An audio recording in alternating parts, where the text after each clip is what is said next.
Hey everybody, my name is Ashley Lovell, Hoover City Councilor. And I'm Robin Schultz, Hoover City Council. And in this video, we're going to talk about what a council meeting comprises of, how it's put together.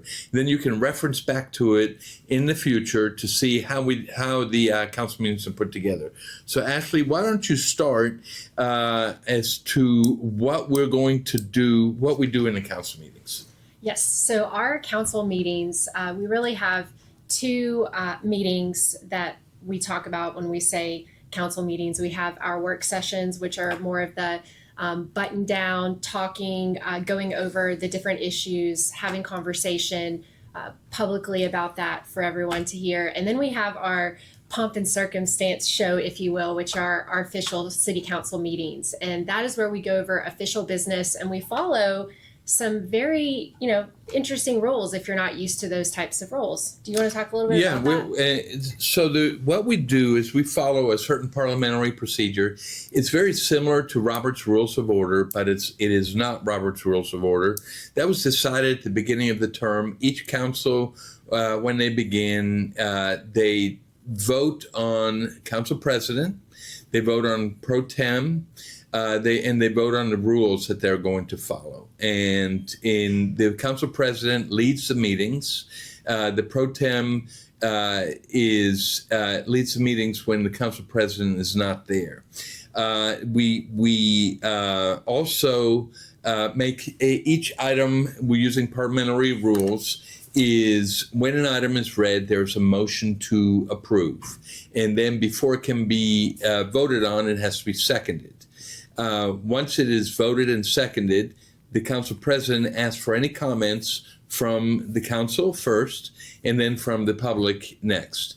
Once all the comments are completed, then we vote on it. There are two types of votes. There's a roll call vote and there's a voice vote. The majority of the votes, and Ashley's going to talk about that in a minute, the majority of the votes that we do are voice votes, where all in favor say and all opposed say. We then, once we get all the items ready to go, at that point, the meeting is started. So Ashley, how is the meeting started? Yes, so we begin all of our meetings with a call to order, and that is usually done by our city council president. So he will hit his gavel and call the meeting to begin. From there is a roll call. So our city clerk, Wendy Dickerson, will go over each of the councilors' names and go by place order. And we will say that we are here. It's very important that we have what is called a quorum, which is 4 or more city councilors that would then constitute a public meeting. And we follow all of those open meeting rules. Votes can be passed, things like that. We have to have at least 4 councilors available. From there, we do the invocation where we dedicate that evening to whatever, usually it's current events or if it's a certain mindset that we want to take, but we have that invocation. And then very important is our Pledge of Allegiance, which is done by our very own Councilor Schultz. When I don't get to do it, we may have a special group that does it. Yes. But if we don't have a special group, then they do it. One of the things that Ashley talked about is the quorum. And so that's kind of important. If only 3 people show up out of the council, we don't have a quorum, we can't have a meeting.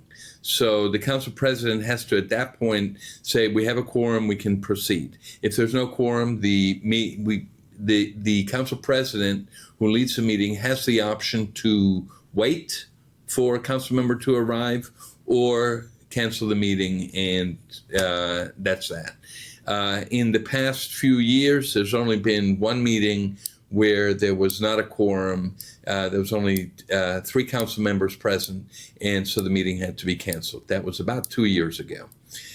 Next, after the pledge, we have presentations, which normally are done by the mayor.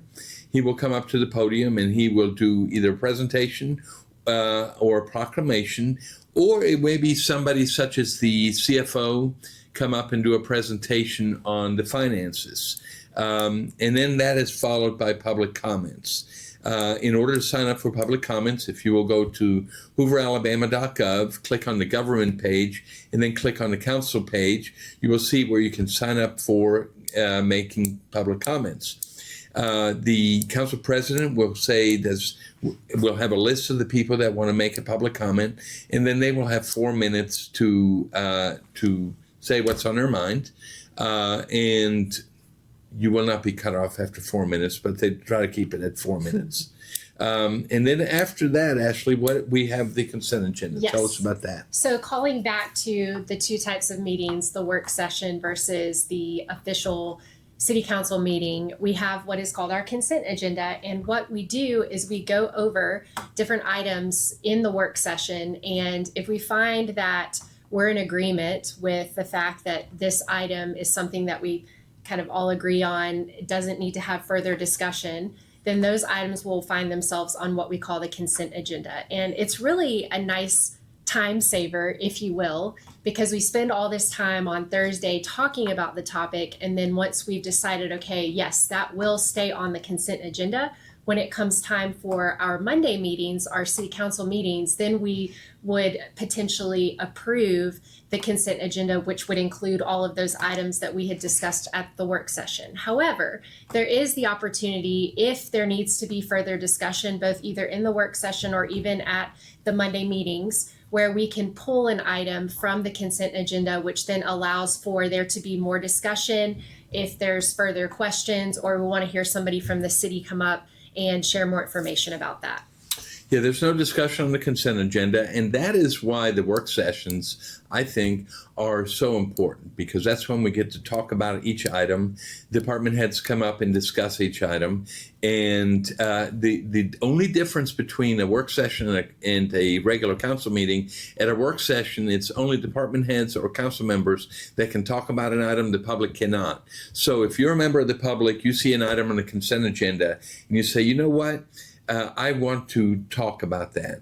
At the beginning, before the consent agenda is read, council president will ask, does any member of the council want an item pulled? Does any member of the public want an item pulled? That item is removed and put on the regular agenda.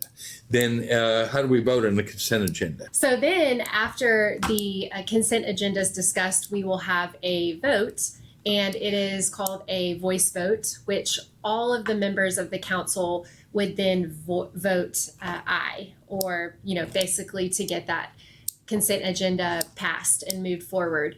Now, on that note, there are two different types of votes available. There is the voice vote, and then there is the roll call vote. Now, I think it's always a great time to talk about the difference of the two. I would say in a way that the roll call vote is more of an intimate vote, if you will, because you will go through and our city clerk, Wendy, will call each one of our names and our places, and we will then vote for an item or not vote for an item. And so right then and there how that counselor is voting. And so on more important issues, on issues that are where there is a unanimous consent or there needs to be unanimous consent, we'll then do things like the roll call vote. But things like the consent agenda, you'll hear just a typical voice vote, and that's where we all vote at once. And normally it's the council president will say, all in favor say aye, and we all say aye. All opposed say nay.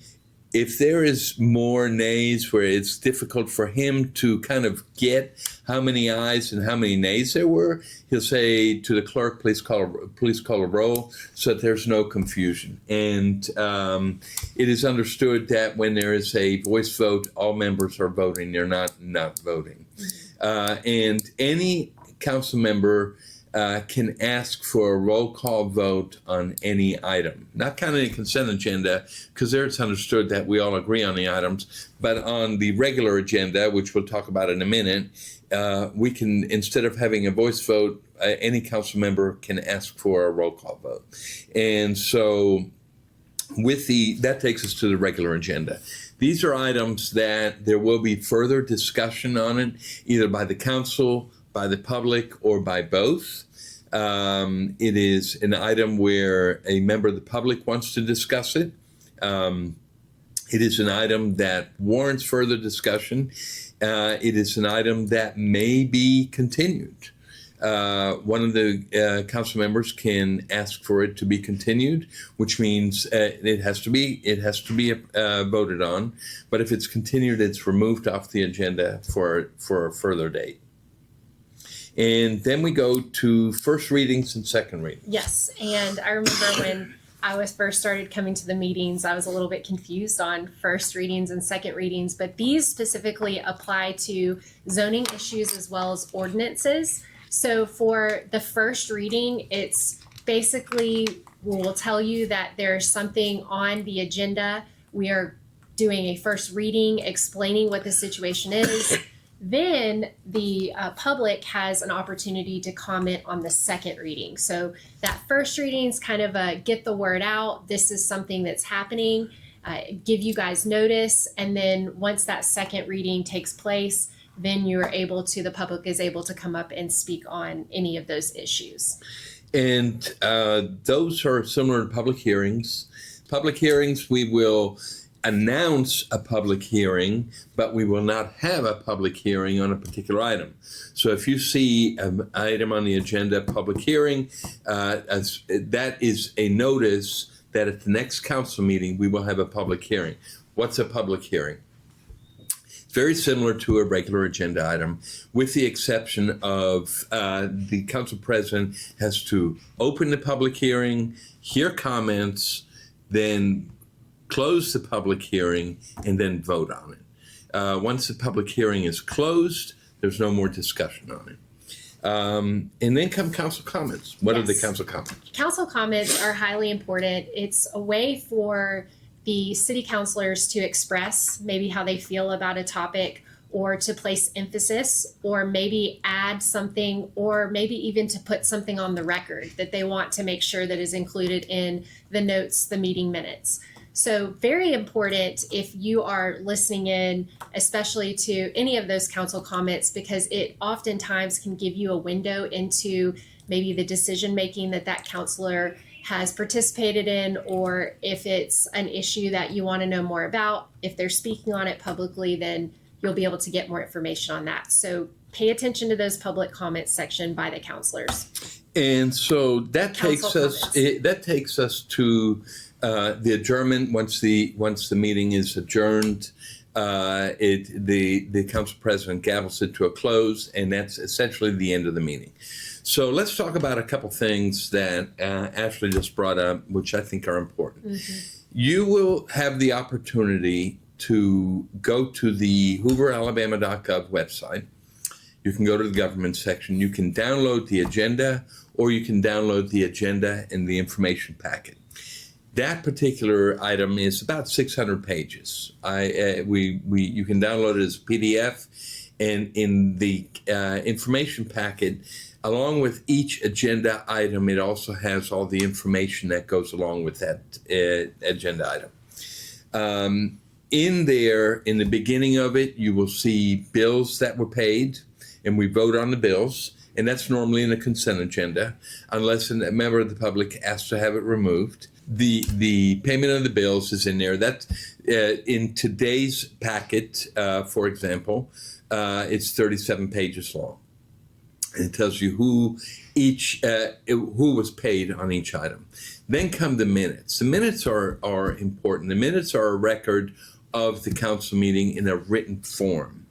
The minutes are the only thing that is required by the state to be kept as an archive. In other words, once the meeting is complete, the city clerk will put together the minutes of what happened, each item, what it was, who talked about it, who rebutted, and how it was voted on. Once the minutes are complete, they are sent down to Montgomery to be archived.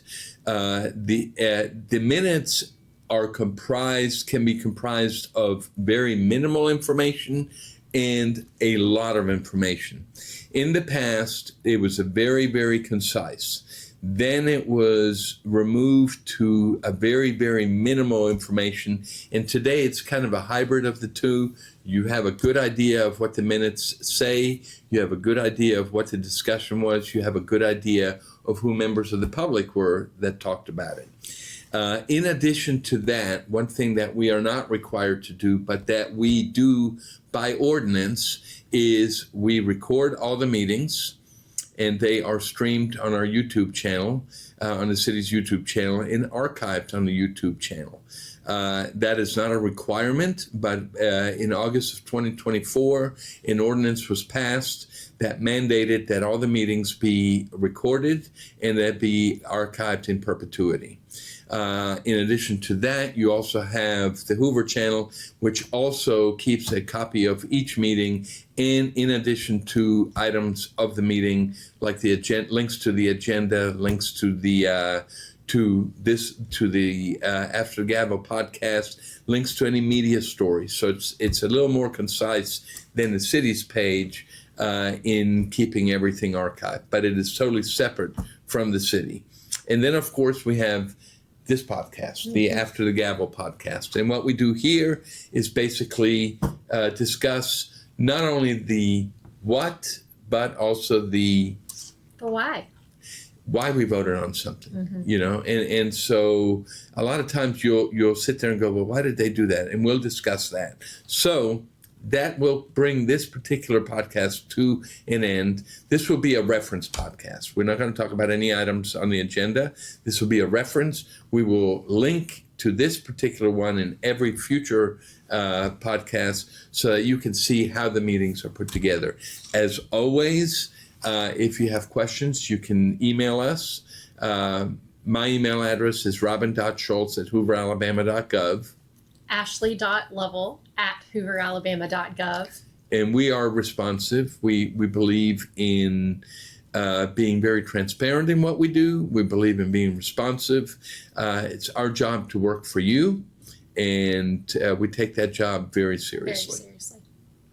So that brings us to an end.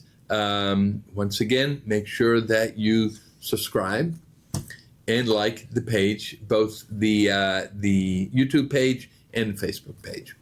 I'm Robin Schultz. Ashley Lovell. And we'll see you next time.